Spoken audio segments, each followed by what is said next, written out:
Next up is the Fat Dog Shallow. You can see the bib variation from the deep. This is a much shallower lure. It's got exactly the same body shape though, so it's still got as much air in it, which means it'll float just as quickly. It's just a little bit lighter in weight though, but only by a 1/15. But it's all about the bib. This guy is not going to swim deep at all. Maximum of about 1 meter, but also very good at working the shallow areas, which you couldn't do with the Fat Dog deep. So the shallow Fat Dog, a classic on open sand flats or open weedy flats as well. So let's get into a couple of retrieves with this little fat number. Okay, again, same thing. We always talk about the slow retrieve.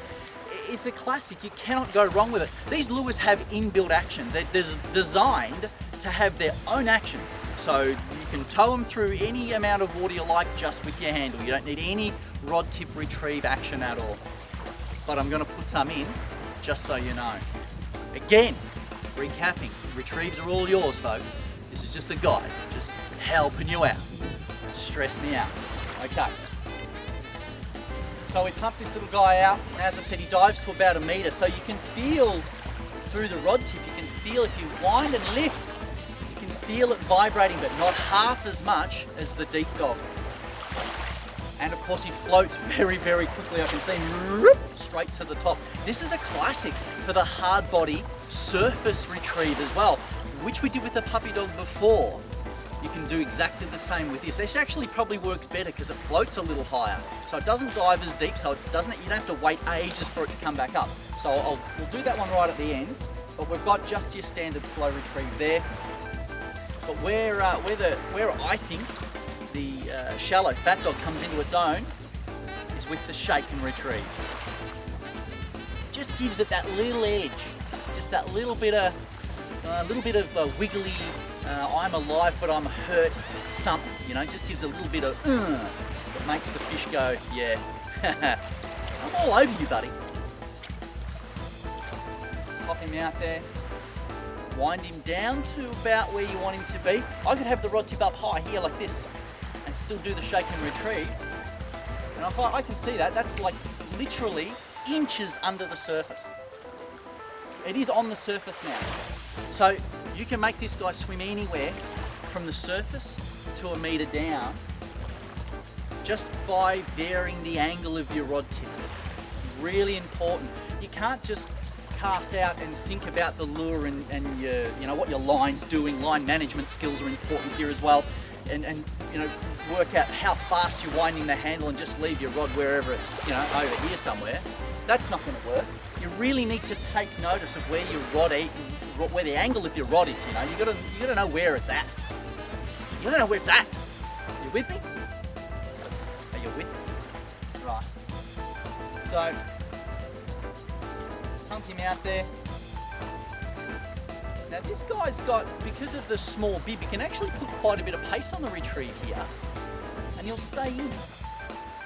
You've got to be careful though, because as soon as it hits the water, if you engage, and this happens with all hard-bodied lures, if you engage in air and then get that lure winding straight away, chances are that there's an air bubble caught under the bib, and that's going to make it swim all over the place. It's going to make it rotate through the water. So sometimes you need to just retrieve it down, stop for a second, let the air bubbles come off it, and then continue your retrieve.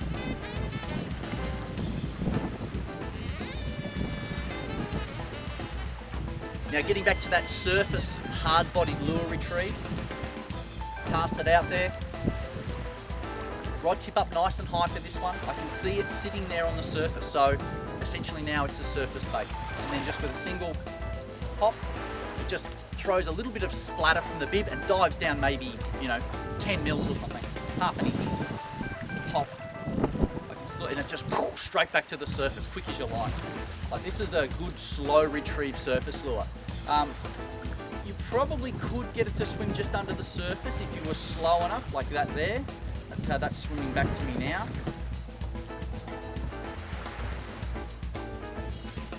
See that just under the surface there. Yes. Tangled hooks are a part of fishing hard-bodied lures, unfortunately.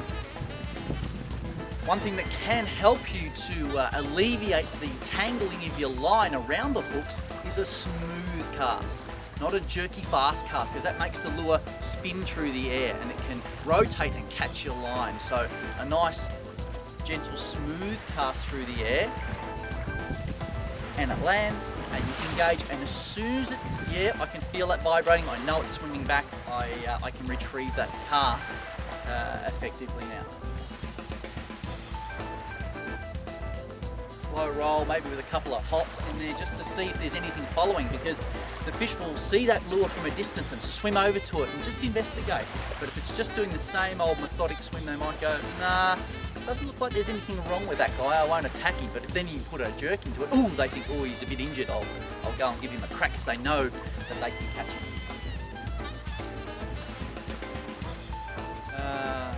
Shallow fat dog, where have you been all my life? Okay, and you'll also notice that I'm changing rods a couple of times, or probably 3 times actually.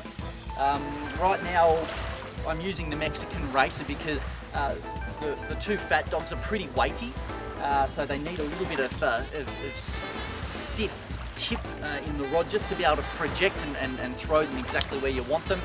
Before I was using the Death Adder on the puppy dog. I like that tip because the puppy dog's a fairly lightweight lure. It creates a lot of speed when you release it, giving you good distance. But I like the finesse tip action in the Death Adder to really get that puppy dog working nicely through the water, and you can feel everything that's going on down the line to the lure with that tip of that Death Adder. It's a classic. I also use the Blood Python to cast my puppy dogs as well. So either one of the 2 lighter tips in the Venom range I think are brilliant for fishing